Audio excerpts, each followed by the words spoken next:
Howdy folks, it is Diecastbuffet here again. Today we have a 2023 Ross Chastain Nashville race to win Chevrolet Camaro. This is a very, very cool race to win, and we're going to be checking it out. And we'll do that. You got to get it out of the box. So without further ado, let's hop to it.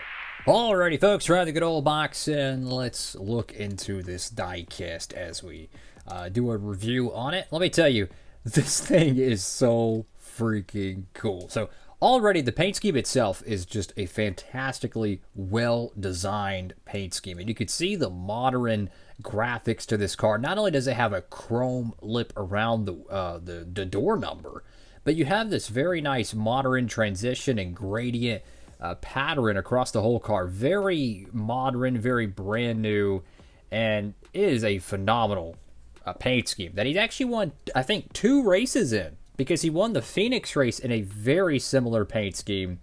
The Fall Phoenix race, which was the first time a non-playoff driver or non-Final Four guy won the Final Four race. So go over to the front of the car. You do have some confetti on this piece. Most of it is in the rear portion of the diecast, but there's a few stragglers across the front, and with it being the Nashville race, it's sponsored by Ally. Purple and white was the confetti color of choice, so you're going to get a very unique color palette. You got Chastain right there, got some purple and white confetti, you got WWEX Racing, or you could just put WWE Racing. I'm kidding. For all you wrestling fans, hey, I'm a wrestling fan too, don't worry. You got WWEXRacing.com. Go to the front end of the diecast. And when we did the review on the clean version of this paint scheme, I was just blown away with how cool it looks, right? And then he goes out there and wins Nashville in it.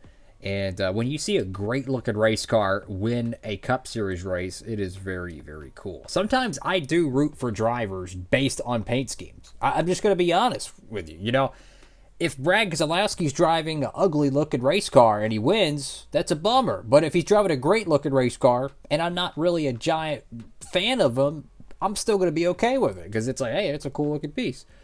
So you got Trackhouse Racing right there. You got Sunoco. Go to the left side of this diecast, and we're going to take a really close look at all the dirt and grime and see how much of a difference this paint scheme really has compared to the clean version, besides the obvious, which is confetti. Like this right here is a very subtle detail. As you look at the Kubota decal there, you can see a little bit of dirt and grime, and it kind of blends in with the black gradients. You got the orange tape right there where the jack post marking is, and just look at that chrome outlining to the number 1. Fantastic looking paint scheme. Got Goodyear Cup Series NASCAR 75th anniversary Ross Chastain Simeons. Got your 1 race win sticker, which this was his 1 and only race win in the regular season, so it would have to be placed on in Victory Lane. Well, naturally he was already in Victory Lane because there's confetti, so it makes sense. Got Moose, Advent Health, and Chevrolet, Worldwide Express, Shipping Logistics, Supercharged, and Jockey. Go to the back end of the diecast here. I love that blue spoiler. Very, very sharp.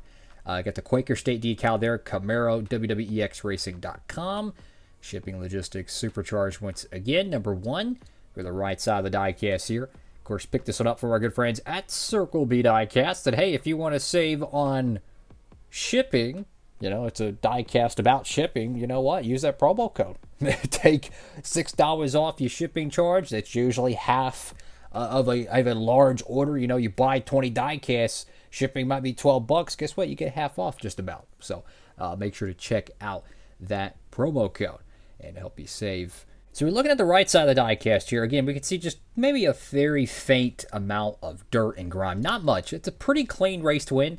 This Nashville race, the 2023 edition, was a fantastic event, I might add. There's a little fuzzy. I think that's from my studio, not from the diecast, so don't worry about that. But it was a fantastic event. I remember Chastain and William Byron were running side by side. I think it was for like 3 laps straight. Side by side, 3 laps straight at a 1.5 mile style racetrack. I mean, that is absolutely unheard of. And you go here to the top of the car. You got the number 1 right there. Got a little bit of some confetti. there's probably some box graphics that set on top of the car as you climbed out. So that's probably why there's not much confetti up there. They go to the back window, and there's a decent amount of confetti. You got Chastain right there, and then you got your shipping logos for the Worldwide Express. I'm guessing they're partner companies or something. But yeah, pretty nice amount of confetti there. So it is a pretty simple race to win diecast. There's not really much damage at all, but the confetti looks really freaking awesome in my opinion. And do I recommend this car? Absolutely. It's a great looking paint scheme. It's got the the little confetti to it, so it makes it kind of special.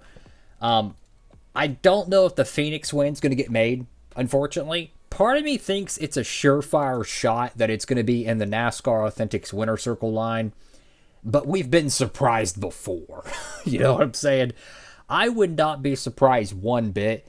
They don't make the Cup win for it, but they make the Truck win and the Xfinity win. I would not be surprised one bit they do something like that. So, who knows? And the unfortunate reality is, right now, at the time of this video, the NASCAR Authentics Winner Circle line, I think, is around May or June in terms of race wins from 2023. Meaning, they still have to get through July, August, September, October, November. So, roughly 5 months of NASCAR raced wins. I don't know. Do they just skip a whole bunch of them and just drop it? I don't know. That is yet to be seen. They've been kind of slow at the time of this video in terms of releasing those Winner Circle waves. So, I don't know. Time will tell. If you're watching this video in like 2027, you'll be like, oh, of course it got made, or of course it didn't get made, whatever it be. But at the time of this video in 24, you never know. So, thank you all so much for watching the video. Make sure to like, comment, and subscribe. I appreciate it. If you give the video a thumbs up, it helps tell the YouTube algorithm you enjoy this video, you enjoy this content. And it helps YouTube kind of pick up the video and kind of share it around, so to speak, with other NASCAR Diecast fans. That is all for now. Diecast Buffet, signing off.